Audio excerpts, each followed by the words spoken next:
Если в развитии, сохранения языка смотреть как со стороны не только языка, а со стороны именно духовности, я думаю, что в семье, каждой семье должна обращать внимание на духовность. Именно на смысл молитв, которые произносятся именно на своем родном языке.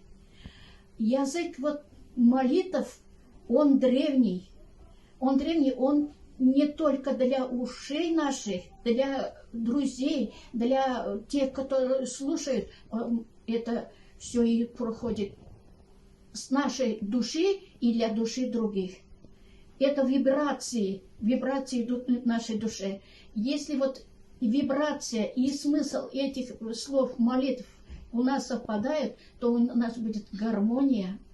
И эта гармония сыграет важную роль, по-моему, в развитии, в общении и в изучении родного языка. Национальное марийское блюдо мы называем коман милна. Коржик с пресного теста. Его мы сначала раскатываем тесто, кругляшок, а потом на сухой сковороде без масла обжариваем с двух сторон, припекаем, а сверху потом наносим творог.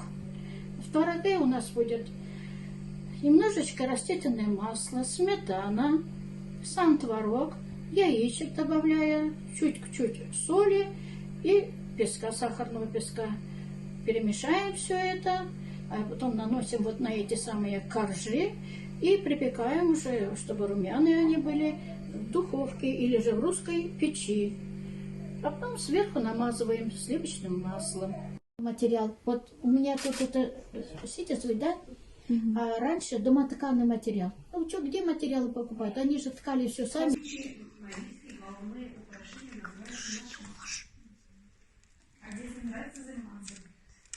Они спрашивают, вот эти волны украшения, вот наш макияж, недавно в марте месяце